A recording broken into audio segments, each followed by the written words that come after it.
So I'm going to today's topic will be about antihistamine drugs. But I'm going specifically adrenaline.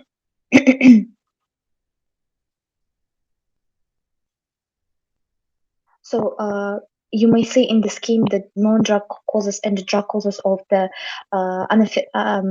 anaphylaxis.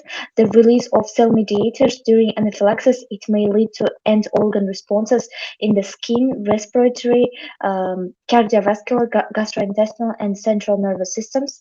The combined physiological effects of these mediators, they contribute to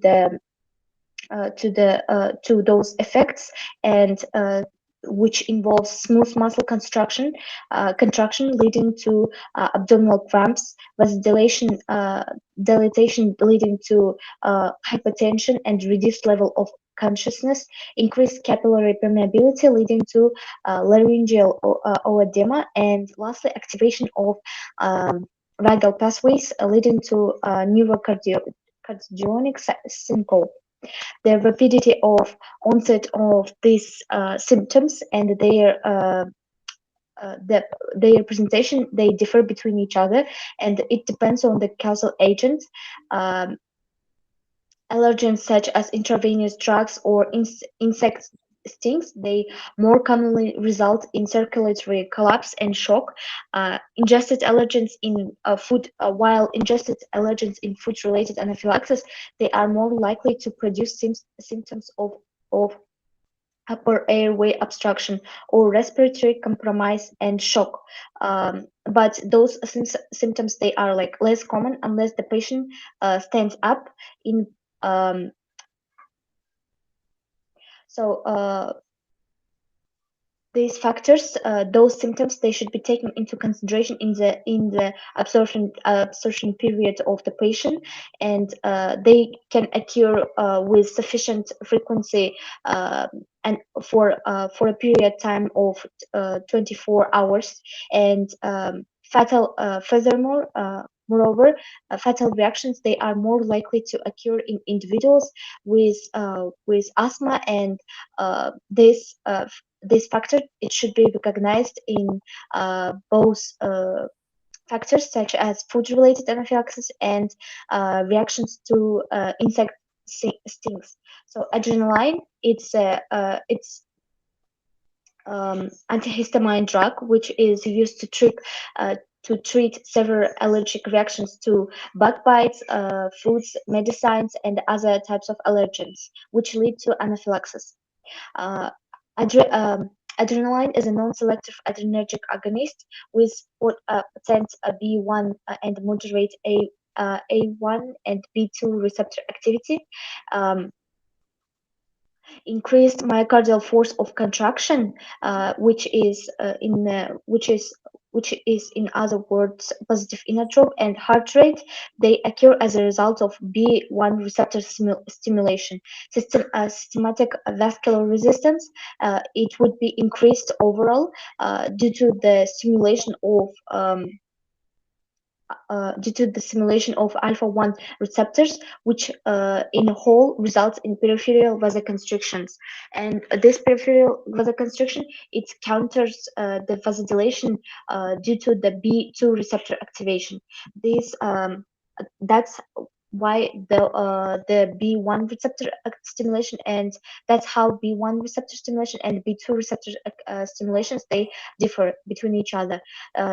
B2 receptors affects affects also to the branchial smooth muscle, and as a result, they stabilize mast cells.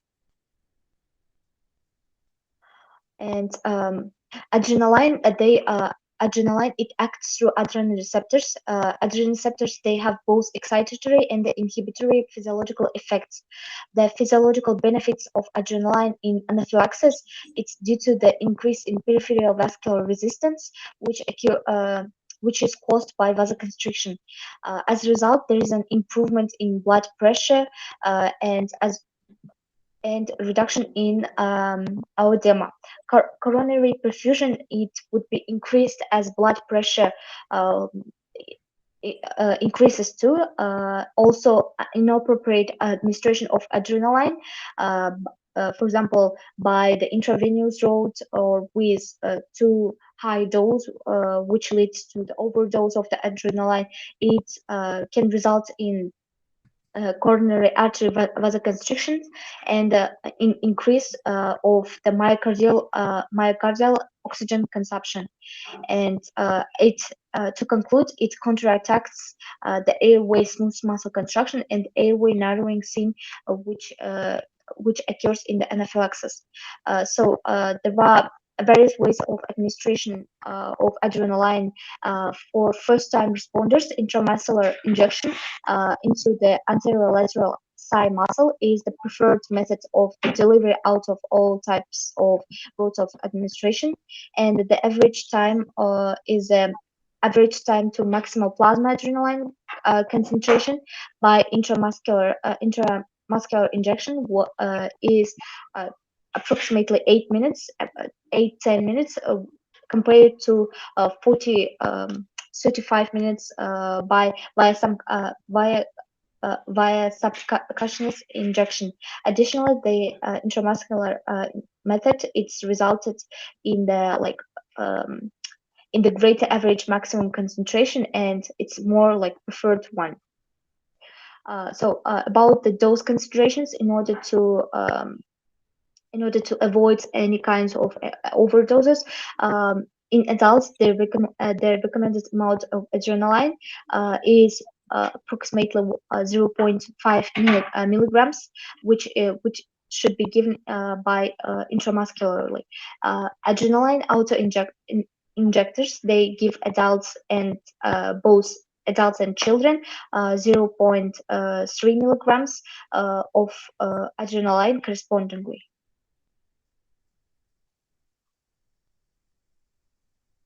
That's all. Thank you. На казахском тоже сразу?